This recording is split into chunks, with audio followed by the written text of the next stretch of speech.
काबिल सद एहतराम मुझा मोहतरम भाइयों ऐं बुज़ुर्गों, अॼु जो ही अज़ीम शान अॼु जो ही तव्हां असांजो ख़ुशी जो मौक़ो आहे। सभ खां पहिरियां तमामु तारीफ़ूं ऐं ख़ासि तारीफ़ूं अल्लाह ताला जे लाइ जेको वहदहू ला शरीक आहे, जेको अकेलो आहे, तने तन्हा आहे, जेको जंहिंजो न को मिसल आहे न ई मिसाल आहे, जेको बादशाहनि जो बादशाह आहे, जेको शहनशाह आहे, जेको वहदहू ला शरीक आहे।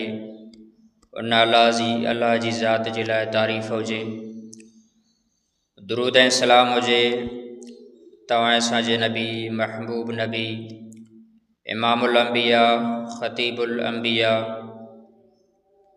ख़ातमुल अंबिया सरवरे कायनात ताजदारे अंबिया तव्हां असांजे नबी सल्लल्लाहु अलैहि वसल्लम जे मथां दुआ ऐं बख़्शिश हुजे। तमामी उम्मत मुस्लिमा जे लाइ, तमामी रोज़ेदारनि जे लाइ, तमामी मोमिननि जे लाइ ऐं पूरी उम्मत मुस्लिमा जे लाइ। मोहतरम मुस्लमानो, अज़ीज़ भाइयों ऐं बुज़ुर्गो, ही तव्हां असांजी ख़ुशी जो मौक़ो आहे, ही तव्हां असांजी ईद उल फितर जो मौक़ो आहे। इन ईद उल फितर जे लाइ असांखे कहिड़े तरीक़े सां तयारी करणु घुरिजे। अल्लाह जे नबी सल्लल्लाहु अलैहि वसल्लम जन इन ईद जी कहिड़े तरीक़े सां तयारी फरमाई हुई। अल्लाह जे नबी सल्लल्लाहु अलैहि वसल्लम जो ईद उल फितर जे मुतालिक़ कहिड़ो मसनून तरीक़ो आहे ऐं कहिड़ियूं सुनतूं आहिनि त उहे बि असां बि अपनायूं। सभ खां पहिरियां अल्लाह जे नबी सल्लल्लाहु अलैहि वसल्लम जन जी सुनत इहा आहे त ईद उल फितर जे लाइ गुस्ल करणु घुरिजे, पंहिंजे जिस्म खे, पंहिंजे बदन खे साफ़ ऐं पाक करणु घुरिजे, पंहिंजे ॾंदनि खे साफ़ करणु घुरिजे, ॾंदण लॻाइणु घुरिजे, मिसवाक लॻाइणु घुरिजे। उन खां बाद में बहितरीन कपिड़ा या नवां कपिड़ा वग़ैरह पाइणु घुरिजनि। पंहिंजे जिस्म खे, कपिड़नि खे ख़ुशबू लॻाइणु घुरिजे, लेकिन यादि रखो त ख़ुशबू एतिरी तेज़ न हुजे जेका ॿिए जे लाइ तकलीफ़ जो सबबु बणिजे। ख़ुशबू उहा न हुजे जेका ॿिए जे मथे में सूरु हुजे। ख़ुशबू उहा हुजे जेका नरम, थधी ऐं मुतदिल हुजे, जेका ॿिए मुस्लमान भाउ खे राहत पहुचाए, उन जे दिमाग़ खे फ़रहत पहुचाए। ईद उल फितर जे लाइ ईदगाह जी तरफ़ अचण खां पहिरियां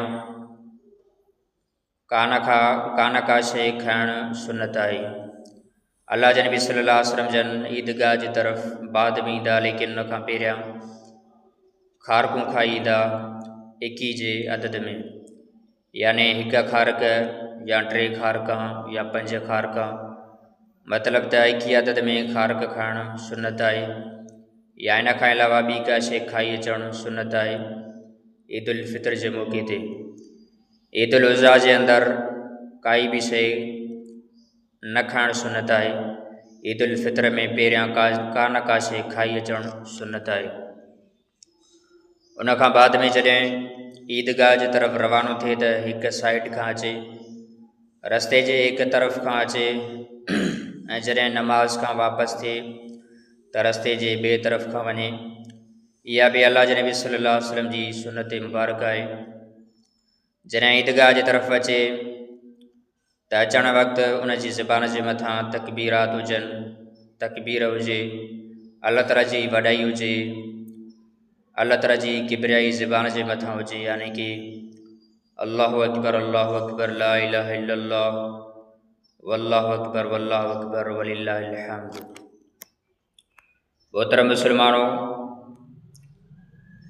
हीअ असांजी ईद उल फितर आहे, असांजे ख़ुशी जो मौक़ो आहे। ईद उल फितर असांजे बख़्शिश जो मौक़ो आहे। ई मुसलमाननि जे लाइ बख़्शिश जो ॾींहुं आहे। ई मुसलमाननि जे लाइ मग़फ़िरत जो ॾींहुं आहे।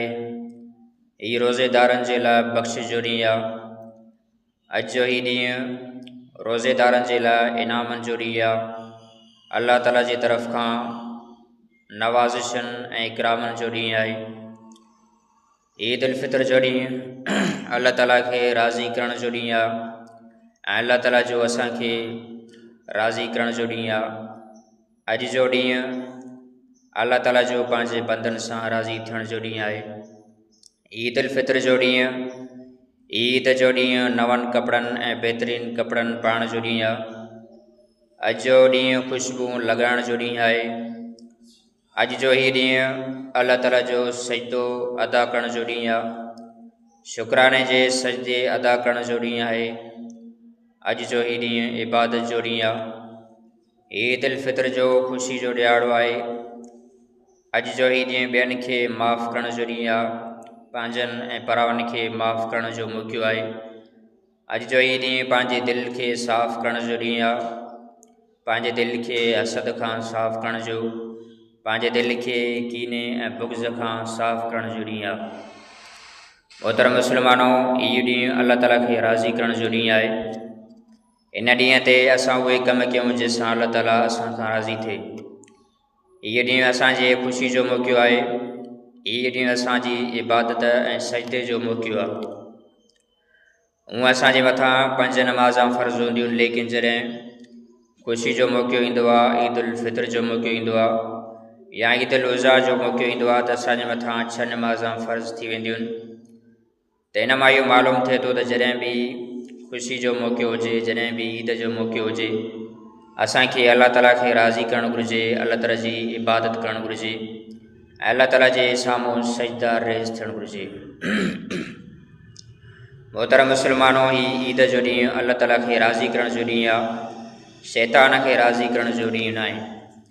अल्लाह जे नबी सल्लल्लाहु अलैहि वसल्लम फरमायो, अल्लाह ताला फरमायो, इन्नल मुबज़िरीन कानू इख़्वान शयातीन, त जेके फ़ुज़ूल ख़र्ची कंदा आहिनि उहे शैतान जा ॿाहिरि आहिनि। मोहतरम मुस्लमानो, अॼु जो ॾींहुं धमाक चोड़ी जो ॾींहुं न आहे। अॼु जो ही ॾींहुं बमनि ऐं धमाकनि जो ॾींहुं न आहे। इन सां शैतान राज़ी थींदो आहे, अल्लाह ताला राज़ी न थींदो आहे। असां बहसियत वालदेन पंहिंजे औलाद खे सम्झायूं ऐं पंहिंजे औलाद जी तरबियत कयूं त अॼु जो ॾींहुं इबादत जो ॾींहुं आहे। अॼु जो ॾींहुं ख़ुशी जो ॾींहुं आहे, त ख़ुशी जे मौक़े ते असांखे इबादत करणु घुरिजे। ख़ुशी जे मौक़े ते असांखे अल्लाह ताला जे साम्हूं सजदा रेज़ थियणु घुरिजे। इन ख़ुशी जे मौक़े ते उहे कम करणु घुरिजनि जंहिंजी इस्लाम में इजाज़त आहे, जंहिंसां अल्लाह ताला असांजो राज़ी थिए। उन्हनि कमनि खां असांखे परहेज़ करणु घुरिजे जंहिंसां अल्लाह ताला नाराज़ थिए थो ऐं जंहिंसां शैतान राज़ी थिए थो। उन्हनि कमनि खां असांखे पाण खां बि परहेज़ करणु घुरिजे ऐं पंहिंजे औलाद खे बि रोकणु घुरिजे, पंहिंजी औलाद जी बि तरबियत करणु घुरिजे। बहसियत वालदेन असांजी इहा ज़िमेवारी आहे। उहे वालदेन कहिड़ा वालदेन चइबा, उहे अबो ऐं मां कहिड़ा चइबा जेके पंहिंजे औलाद खे सम्झाए न सघनि, जेके पंहिंजे औलाद जी सही तरीक़े सां तरबियत न करे सघनि।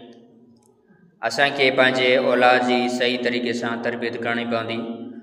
जेकॾहिं अॼु असां उनखे इन्हनि ग़लति कमनि खां न रोकींदासीं, जेकॾहिं अॼु असां उनखे शैतानी कमनि खां न रोकींदासीं, सुभाणे खां बाद में इहे बि वालदेन थींदा ऐं उन्हनि जे मथां बि वालदेन वारियूं ज़िमेवारियूं ईंदियूं। सुभाणे खां बाद में उन्हनि जी बि औलाद थींदी। जेकॾहिं असां उन्हनि खे न सम्झाईंदासीं त उहे इन कम खे सही सम्झंदा ऐं पंहिंजे वालदेन खे बि उहे पंहिंजे औलाद खे रोके न सघंदा। उहे चवंदा त असांखे असांजा आबा ॾाॾा रोके न विया हुआ, त असां पंहिंजी औलाद खे छो रोकियूं। उहे इन कम खे गोया के सही सम्झंदा। त उन जे करे मोहतरम मुस्लमानो, इन खां पहिरियां जो इहो गुनाह असांजे नसलनि जे अंदरि वञे, असां पंहिंजी औलाद खे हींअर ई इन्हनि गुनाहनि खां ऐं इन ग़लति क़िस्म जे हरकतुनि खां रोके छॾियूं। मोहतरम मुस्लमानो, अॼु जो ई ॾींहुं ईद उल फितर जो ॾींहुं ख़ुशी जो ॾींहुं आहे। ईद औद खे चइबो आहे। ईद जी माना आहे अरबी जे अंदरि, ईद जी माना मोटणु आहे। ईद जो जॾहिं बि ॾींहुं ईंदो आहे, इहो हर साल जे अंदरि मोटी ईंदो आहे। ऐं इहो ख़ुशियुनि जो ॾींहुं पंहिंजे ख़ुशियुनि खे वापसि मोटाईंदो आहे, ख़ुशियुनि खे साण करे ईंदो आहे। उनजे करे ईद खे ईद चइबो आहे। मोहतरम मुस्लमानो, ईद उल फितर जो ॾींहुं, ईद उल फितर जो ॾींहुं, फितर जी माना आहे इफ़्तारी बि आहे। त हीअ इफ़्तारी जी ईद आहे। हीअ ईद खाइण ऐं पीअण जी ईद आहे। हिन ॾींहं जे अंदरि खाइण न खाइणु ऐं न पीअणु बिल्कुलु नाजाइज़ ऐं हराम आहे। हिन ॾींहं जे मौक़े ते, हिन ईद जे मौक़े ते रोज़ो रखणु बिल्कुलु नाजाइज़ ऐं हराम आहे। छाजे करे त हाणे असांजे मथां उहा पाबंदी खुली चुकी आहे। हाणे रमज़ान ख़तमु थी चुको आहे, रोज़े वारी पाबंदी खुली चुकी आहे, न खाइण ऐं न पीअण वारी पाबंदी असां खां खुली चुकी आहे। असांखे खाइण ऐं पीअण जे अंदरि आज़ादी मिली चुकी आहे। लिहाज़ा हीअ इफ़्तारी जी ईद आहे, खाइण पीअण जी ईद आहे। मोहतरम मुस्लमानो, अल्लाह जे नबी सल्लल्लाहु अलैहि वसल्लम फरमायो, रोज़ेदार खे दुनिया जे अंदरि रोज़ेदार खे 2 ख़ुशियूं नसीब थींदियूं। हिकु उहा ख़ुशी जंहिंजो ताल्लुक़ दुनिया सां आहे, हिकु उहा ख़ुशी जंहिंजो ताल्लुक़ क़यामत सां आहे। यानी हिकु ख़ुशी उनखे दुनिया जे अंदरि मुयसरु थींदी, हिकु ख़ुशी उनखे दुनिया जे अंदरि मिलंदी आहे, ऐं ॿी ख़ुशी रोज़ेदार खे आख़िरत में क़यामत में मिलंदी। जेका ख़ुशी उनखे दुनिया जे अंदरि मिलंदी उहा इफ़्तारी आहे। मोहतरम मुस्लमानो, हिते ॻाल्हि सम्झण जी आहे त रोज़ेदार हिकु त उहा इफ़्तारी कंदो आहे जेका हर रोज़ु इफ़्तारी कंदा हुआसीं। शाम जे वक़्तु इज्तिमाही तौर ते ऐं गॾिजी करे असां इफ़्तारी कंदासीं। मग़रिब जे वक़्तु असां इफ़्तारी कंदासीं, रोज़ो खोलींदासीं। हिकु इहो ख़ुशी जो मौक़ो हुयो, इहो ख़ुशी जो लम्हो हुयो, ऐं इहो रोज़ेदार जे लाइ दुनिया जे अंदरि ख़ुशी जो वक़्तु हुयो। लेकिन इहा इफ़्तारी नंढी हुई त इहा ख़ुशी बि नंढी हुई। उहा इफ़्तारी सग़ीर हुई त उहा ख़ुशी जो मौक़ो बि सग़ीर हुयो। लेकिन वॾे में वॾी इफ़्तारी अॼु जी इफ़्तारी आहे, जो अॼु असांखे खाइण पीअण जे लाइ बिल्कुलु इजाज़त आहे। अॼु असांजी वॾी इफ़्तारी आहे, अॼु असांजी अकबर इफ़्तारी आहे। उनजे करे असांजी वॾी में वॾी ख़ुशी बि अॼु आहे। उनजे करे ईद उल फितर चइबो आहे, माना इफ़्तारी जी ईद, खाइण ऐं पीअण जी ईद। मोहतरम मुस्लमानो, ईद उल फितर जी माना फितरानो बि आहे। यानी ईद उल फितर खे ईद उल फितर उनजे करे चइबो आहे त इन ईद ते फितरानो ॾियणु वाजिबु हूंदो आहे। ईद उल फितर ते ईद जी नमाज़ खां पहिरियां फितराने जो अदा करणु वाजिबु आहे। पंहिंजे तरफ़ खां बि फितराने जो अदा करणु वाजिबु आहे, ऐं पंहिंजे नंढी नाबालिग औलाद जे तरफ़ खां बि फितराने जो ॾियणु वाजिबु आहे। पंहिंजी घरवारी जे तरफ़ खां फितरानो ॾियणु वाजिबु न आहे। पंहिंजी वॾी औलाद जे तरफ़ खां फितरानो ॾियणु वाजिबु न आहे। बाक़ी जेकॾहिं उन जे तरफ़ खां फितरानो अदा करे थो त अदा थी वेंदो आहे। मोहतरम मुस्लमानो, इन फितराने जो वजह इहो आहे त मुस्लमान रोज़ेदार जॾहिं रोज़ा रखंदो आहे, उन जे रोज़नि जे अंदरि जेकॾहिं का कमी कोताही रहिजी वेंदी आहे, उन जे रोज़नि जे अंदरि जेकॾहिं का ग़लती वग़ैरह थी वेंदी आहे, का उन खां लग़्ज़िश वग़ैरह थी वेंदी आहे, लेकिन उन जो रोज़ो उन जे करे अनकम्पलीट हूंदो आहे, उन जो रोज़ो पूरो न हूंदो आहे। उन जे करे असांजे मथां फितरानो वाजिबु कयो वियो, असांजे मथां फितरानो मुक़ररु कयो वियो त तव्हां फितरानो ॾेई करे पंहिंजे रोज़े खे मुकमल कयो। फितरानो ॾेई करे तव्हां पंहिंजे रोज़े खे कंप्लीट कयो। मोहतरम मुस्लमानो, छा असां कॾहिं इहो सोचियो आहे त ईद उल फितर असांखे कॾहिं मिली? इहे ईद जा मौक़ा असांखे कॾहिं मिलिया? इहो ईद जो मौक़ो, इहो ख़ुशी जो मौक़ो असांखे मदीने जे अंदरि मिलियो या मके जे अंदरि मिलियो? मोहतरम मुस्लमानो, ईद जी मशरूत, ईद जी इब्तिदा ऐं ईद जो जवाज़ मदीने जे अंदरि थियो आहे। जॾहिं अल्लाह जे नबी सल्लल्लाहु अलैहि वसल्लम जन मदीने जे अंदरि आया त मदीने में अल्लाह जे नबी सल्लल्लाहु अलैहि वसल्लम मुस्लमाननि खे ॾिठो, सहाबाए किराम खे ॾिठो त उहे 2 ईद जा मौक़ा मल्हाइनि पिया। साल जे अंदरि 2 ईदा मल्हाईंदा हुआ, जंहिंजो हिकु जो नालो नेरोज़ हुयो ऐं ॿिए जो नालो मेहरजान हुयो। नेरोज़ ऐं मेहरजान जे नाले सां 2 ईद जा त्योहार मल्हाईंदा हुआ ऐं 2 ईद जूं ख़ुशियूं मल्हाईंदा हुआ साल जे अंदरि। अल्लाह जे नबी सल्लल्लाहु अलैहि वसल्लम जन सहाबाए किराम खां पुछा कई त इहो त्योहार तव्हां छाजे लाइ मल्हायो था? उन सहाबाए किराम अल्लाह जे नबी सल्लल्लाहु अलैहि वसल्लम खे अर्ज़ु कयो त अल्लाह जे रसूल, इहो असां ज़माने जाहिलियत खां वठी करे, दौरे जाहिलियत खां वठी करे असां इहे 2 क़ौमी त्यौहार मल्हाईंदा आहियूं नेरोज़ ऐं मेहरजान जे नाले सां। उन ईद जे मौक़े ते नेरोज़ ऐं मेहरजान जे मौक़े ते ज़माने जाहिलियत जूं रस्मूं वग़ैरह बि थींदियूं हुयूं, जंहिंमें शैतान खे राज़ी करण जूं रस्मूं वग़ैरह बि अदा थींदियूं। त अल्लाह जे नबी सल्लल्लाहु अलैहि वसल्लम जन सहाबाए किराम खे फ़रमायो, अॼु खां बाद में अव्हांखे इन ईद मल्हाइण जी ज़रूरत न आहे। अॼु खां बाद में अव्हांखे जाहिलियत जी इब्तिदा करण जी ज़रूरत न आहे। अॼु खां बाद में अव्हांखे ज़माने जाहिलियत जी इब्तिदा करण जी ज़रूरत न आहे। अॼु खां बाद में अव्हांखे ॿई ईद जा मौक़ा मिलनि था, हिकु ईद उल फितर मिले थी ऐं ॿियो ईद उल अज़हा आहे।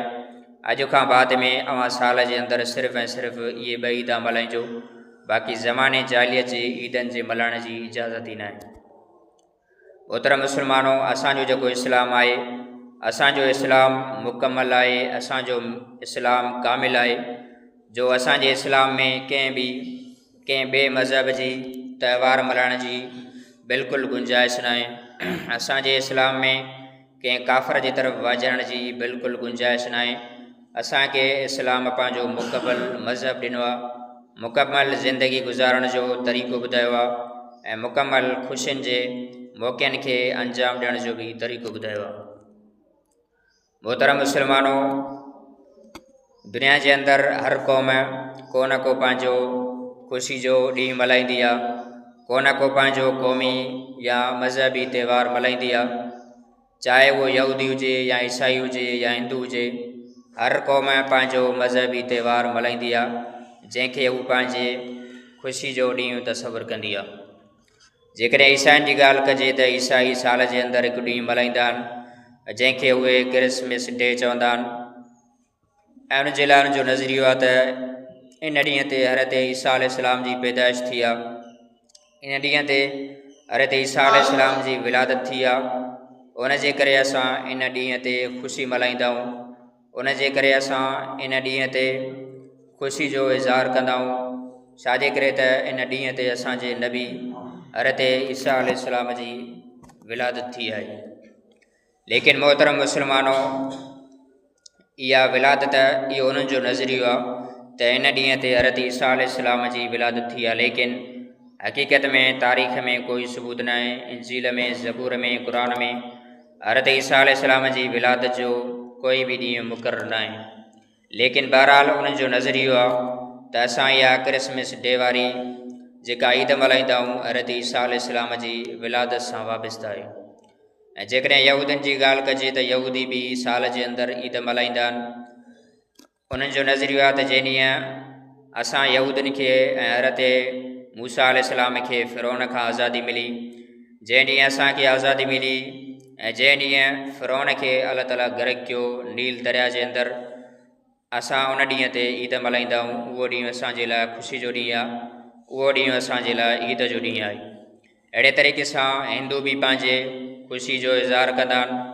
हिंदू बि पंहिंजी होली मल्हाईंदा आहिनि, उन्हनि जो बि पंहिंजो मज़हबी त्यौहार आहे, उन्हनि जी बि पंहिंजी ख़ुशी जो मौक़ो आहे, उन्हनि जो पंहिंजो ख़ुशी जो वक़्तु हूंदो आहे।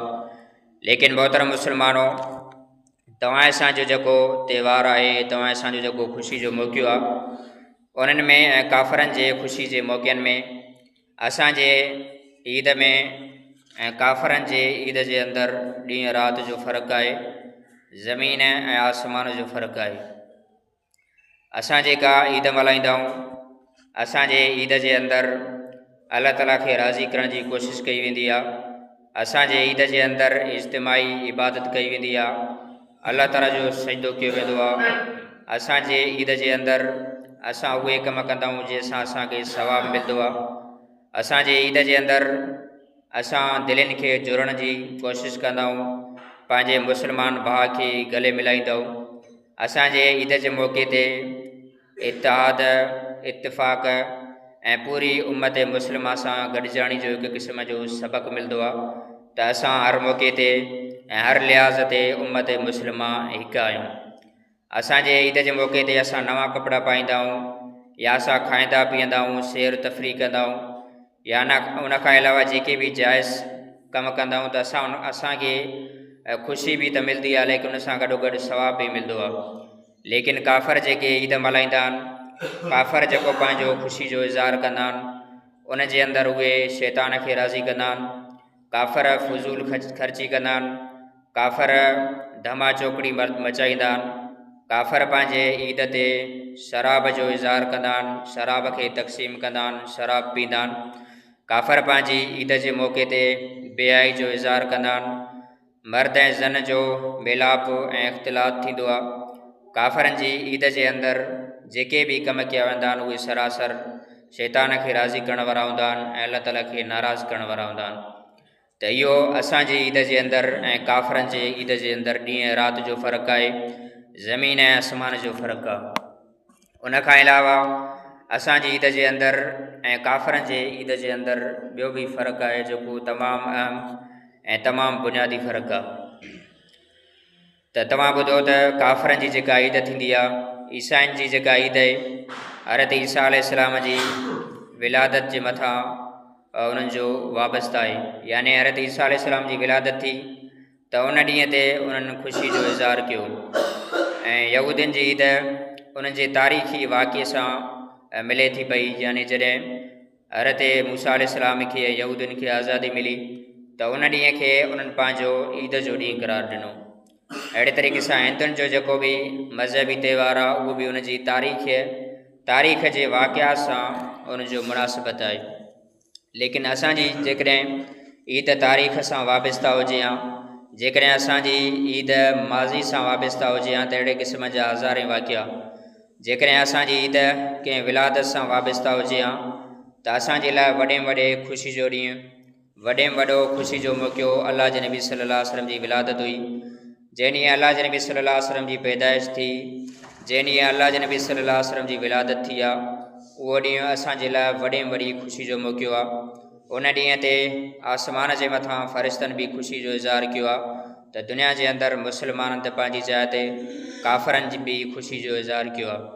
जेकॾहिं असांजी ईद विलादत सां वाबस्ता हुजे हा त अल्लाह जे नबी सल्लल्लाहु अलैहि वसल्लम जी विलादत घटि न हुई। अल्लाह जे नबी सल्लल्लाहु अलैहि वसल्लम जी विलादत ई असांजे लाइ ईद हुजे हा। जेकॾहिं असांजी ईद कंहिं माज़ी सां वाबस्ता हुजे हा, माज़ी जे वाक़ियात सां वाबस्ता हुजे हा, ॿाहिरि कढोसि।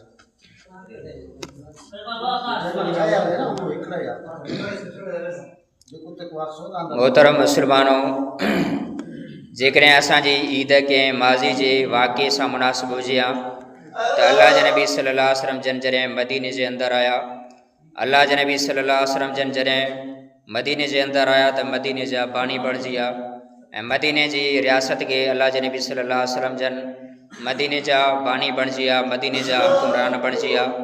अल्लाह जे नबी सल्लल्लाहु अलैहि वसल्लम जन मदीने जे अंदरि पंहिंजी रियासत बणाई हुई। जेकॾहिं असांजी ईद माज़ी सां वाबस्ता हुजे हा त असांजे लाइ इहो ॾींहुं को ख़ुशी जे लाइ हुजे हा। इहो ॾींहुं असांजे लाइ को ख़ुशी खां घटि न हुयो। जेकॾहिं असांजी ईद कंहिं माज़ी जे वाक़िए सां मुनासिबत रखे हा, जेकॾहिं असांजी ईद कंहिं माज़ी जे वाक़िए सां लाइक़ु हुजे हा त अल्लाह जे नबी सल्लल्लाहु अलैहि वसल्लम जन जॾहिं जंग बदर कई आहे, जंग बदर जे अंदरि 313 सहाबा किराम 1000 काफ़रनि जे मथां ग़ालिब अची विया। उहो असांजे लाइ वॾे में वॾो ख़ुशी जो ॾींहुं हुयो। जेकॾहिं असांजी ईद असांजे माज़ी जे वाक़िए सां लाइक़ु हुजे हा या माज़ी सां तालुक़ु रखे हा त अल्लाह जे नबी सल्लल्लाहु अलैहि वसल्लम जन जॾहिं मके खे फ़तह कयो ऐं मके जे अंदरि अल्लाह जे नबी सल्लल्लाहु अलैहि वसल्लम जन फ़ातिहाना अंदाज़ में दाख़िल थिया। मके जे अंदरि अल्लाह जे नबी सल्लल्लाहु अलैहि वसल्लम जन अहिड़े तरीक़े सां दाख़िल थिया जो समूरा काफ़र ऐं मुशरिक अल्लाह जे नबी सल्लल्लाहु अलैहि वसल्लम जे साम्हूं सरेंडर थिया ऐं समूरा काफ़र ऐं मुशरिक उहे मुस्लमान थी विया। जेकॾहिं असांजी ईद माज़ी सां वाबस्ता हुजे हा त असांजे लाइ इहो फ़तह मके वारो ॾींहुं ख़ुशी वारो ॾींहुं हुयो।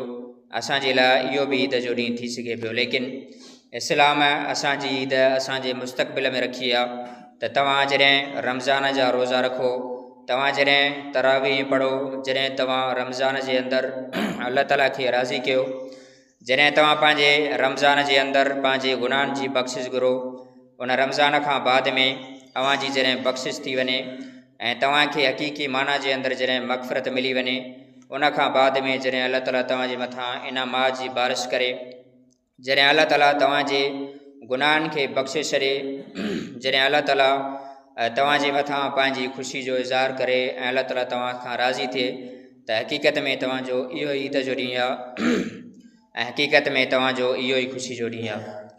त हिन मां मालूम थिए थो त इस्लाम जे अंदरि असांजी उहा ईद आहे जॾहिं असांजी मग़फ़िरत थींदी, जॾहिं असांजे मुस्तक़बिल में असां खां अलाह राज़ी थींदो, उहा ई असांजी ईद जो ॾींहुं आहे। बाक़ी असांजा अकाबिरीन जेके कारनामा सर अंजाम ॾेई आहे, असांजा अकाबिरीन या असांजो हुज़ूर सल्लल्लाहु अलैहि वसल्लम जन जॾहिं माज़ी जे अंदरि जेके कारनामा सर अंजाम ॾेई विया त उहा ईद उन्हनि जी हुई, उहा ईद असांजी न आहे।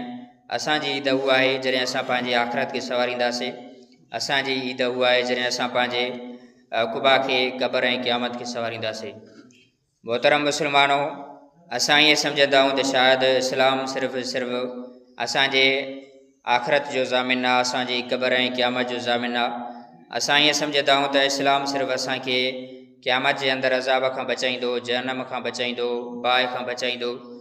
असां ईअं महसूसु कंदा आहियूं त इस्लाम सिर्फ़ु असांखे क़बर में अज़ाब खां बचाईंदो ऐं विसुन ऐं बलाउनि खां बचाईंदो। हालांकि ईअं बिल्कुलु बि न आहे। इस्लाम जहिड़े तरीक़े सां असांजी क़बर ऐं क़यामत जो ज़ामिन आहे, अहिड़े तरीक़े सां इस्लाम असांजी दुनिया जी ज़िंदगी जो बि ज़ामिन आहे। जेकॾहिं असां पंहिंजी ज़िंदगी मुकमल इस्लाम जे तरीक़े जे मुताबिक़ गुज़ारींदासीं त असांजी दुनिया वारी ज़िंदगी बि जन्नत वारी घर बणिजी सघे थी, असांजी दुनिया जी ज़िंदगी बि बाग़ ऐं बहार बणिजी सघे थी। मोहतरम मुस्लमानो, इस्लाम असांखे इस्लाम मुस्लमाननि खे पंहिंजे पेरनि जे मथां मज़बूत थियण जो हुकुम कयो आहे। सिर्फ़ु इन ॻाल्हि जी इजाज़त न ॾिनी आहे, बल्कि असांखे इस्लाम इन ॻाल्हि जी तरग़ीब बि ॾिनी आहे। जॾहिं अल्लाह जे नबी सल्लल्लाहु अलैहि वसल्लम जन जॾहिं अञा मदीने अचनि पिया, मदीने जे अंदरि अल्लाह जे नबी सल्लल्लाहु अलैहि वसल्लम जन अञा एंटर ई न थिया। जॾहिं अल्लाह जे नबी सल्लल्लाहु अलैहि वसल्लम जन मस्जिद कुबा में पहुता, कुबा जे इलाइक़े में पहुता, त उन वक़्तु अल्लाह जे नबी सल्लल्लाहु अलैहि वसल्लम जन पहिरियों जुमो पढ़ायो। उन जुमे जे ख़ुतबे जे अंदरि अल्लाह जे नबी सल्लल्लाहु अलैहि वसल्लम जन पंहिंजे उम्मत खे तरग़ीब ॾिनी, उम्मत खे फ़रमाया त तव्हां सहाबा किराम, तव्हां मुस्लमान मदीने जी बाज़ार में वञो, मदीने जी बाज़ार खे वञी करे जाचो, मदीने जी बाज़ार में वञी करे शयूं ॾिसो ऐं उतां जा प्रोडक्ट ॾिसो त कहिड़ी शइ वधीक हले थी। तव्हां उन बाज़ारनि जे अंदरि वञी करे तव्हां उते कारोबार कयो ऐं ताजर थियो, वॾा वॾा बिज़नेसमैन थियो, त जीअं तव्हां पंहिंजे पेरनि ते मज़बूत थी पियो। इस्लाम असांखे ॿियनि खां घुरण जी इजाज़त न ॾिनी। इस्लाम इन ॻाल्हि जे मथां तंबीह कई आहे त ॿियनि खां सुवाल न कयो, ॿियनि माण्हुनि खां सुवाल न कयो। जेकॾहिं तव्हां माण्हुनि खां दुनिया जे अंदरि सुवाल कंदव त क़यामत में अव्हांजे चेहरे जे मथां धपु हूंदो, अव्हांजे चेहरे जे मथां निशान हूंदो। असांखे इस्लाम पंहिंजे पेरनि जे मथां मज़बूत थियण जी इजाज़त ॾिनी आहे ऐं हलाल कारोबार जी इजाज़त ॾिनी आहे। अल्लाह जे नबी सल्लल्लाहु अलैहि वसल्लम जन ख़ुदि जॾहिं अल्लाह जे नबी सल्लल्लाहु अलैहि वसल्लम खे नुबूवत न मिली त अल्लाह जे नबी सल्लल्लाहु अलैहि वसल्लम जन पहिरियां कारोबार कंदा हुया। तिजारत जे गर्ज़ सां हज़रत ख़दीजतुल कुबरा रज़ियल्लाहु अन्हा जो सामान खणी करे अल्लाह जे नबी सल्लल्लाहु अलैहि वसल्लम जन शाम मुल्क विया, यमन जे मुल्क विया, बहरीन विया ऐं उतां खोड़ सारो हलाल रिज़्क़ कमाया। लेकिन जॾहिं अल्लाह जे नबी सल्लल्लाहु अलैहि वसल्लम जन मालदार थी विया, जॾहिं अल्लाह जे नबी सल्लल्लाहु अलैहि वसल्लम खे अल्लाह ताला नुबूवत ॾिनी त फ़रमायूं हाणे अव्हां जे मथां रिज़्क़ कमाइण जी ज़िमेदारी ख़तमु थी चुकी आहे, हाणे अव्हांजे रिज़्क़ जो ज़िमो अल्लाह ताला खणी छॾियो आहे। लिहाज़ा अॼु खां बाद में सिर्फ़ु ऐं सिर्फ़ु नुबूवत जा कम अव्हां सरअंजाम ॾियो, बाक़ी अव्हांजे चुल्हे जी ज़िमेवारी, अव्हांजे घर जी ज़िमेवारी, अव्हांजे रिज़्क़ नान ऐं नफ़क़े जी ज़िमेवारी अल्लाह ताला खणी छॾी आहे। त मोहतरम मुस्लमान, आख़िर में ईद उल फ़ितर जी नमाज़ जो तरीक़ो। ईद उल फ़ितर जी नमाज़ बरक़ातूं आहे, बरक़ातूं ईअं ई आहिनि जीअं तव्हां सां नफ़िल पढ़ंदा आहियूं, लेकिन फ़र्क़ु सिर्फ़ु एतिरो आहे त इन जे अंदरि 6 ज़ाइद तकबीरां चई वेंदियूं आहिनि। 3 ज़ाइद तकबीरां पहिरीं रकात जे अंदरि चइबियूं ऐं 3 ज़ाइद तकबीरां ॿी रकात में चइबियूं। जेके 3 ज़ाइद तकबीरां पहिरीं रकात में चइबियूं, उनजो तरीक़ो इहो आहे त पहिरीं रकात में क़िराअत जे शुरू थियण खां पहिरियां, यानी कि सना खां बाद में अलहम्द जी शुरू खां पहिरियां ऐं सूरत जे शुरू थियण खां पहिरियां 3 तकबीरां चई वेंदियूं ऐं ॿी रकात में बि 3 तकबीरां ज़ाइद आहिनि। उनजो तरीक़ो इहो आहे त उहे रुकू खां पहिरियां ऐं क़िराअत खां बाद में चई वेंदियूं आहिनि। उनजो तरीक़ो इहो आहे त पहिरीं रकात जे अंदरि जेके तकबीरां चइबियूं 3, पहिरीं तकबीर जे अंदरि हथ कननि ताईं खणी छॾे ॾिबा, ॿी में बि हथ कननि ताईं खणी छॾे ॾिबा, ऐं टी तकबीर जे अंदरि हथ कननि ताईं खणी सॾे न ॾिबा बल्कि पंहिंजे दुन जे हेठां ॿधी छॾिबा। अहिड़े तरीक़े सां ॿी रकात जे अंदरि तकबीरनि चवण जो तरीक़ो आहे त पहिरीं तकबीर में हथ कननि ताईं खणी सॾी ॾिबा ऐं ॿिए में बि हथ कननि ताईं खणी सॾे ॾिबा, टे में बि हथ कननि ताईं खणी सॾे ॾिबा ऐं चौथीं जेका तकबीर लॻंदी उहा रुकू जी तकबीर हूंदी, उहा ज़ाइद तकबीर न हूंदी, लिहाज़ा उन्हनि में हथ कननि ताईं न खणिबा, सिधो रुकू जे अंदरि हली वेंदो। अहिड़े तरीक़े सां मुकमल नमाज़ अदा कई वेंदी। अल्लाह ताला खां दुआ अमल करण जी तौफ़ीक़ ॾे।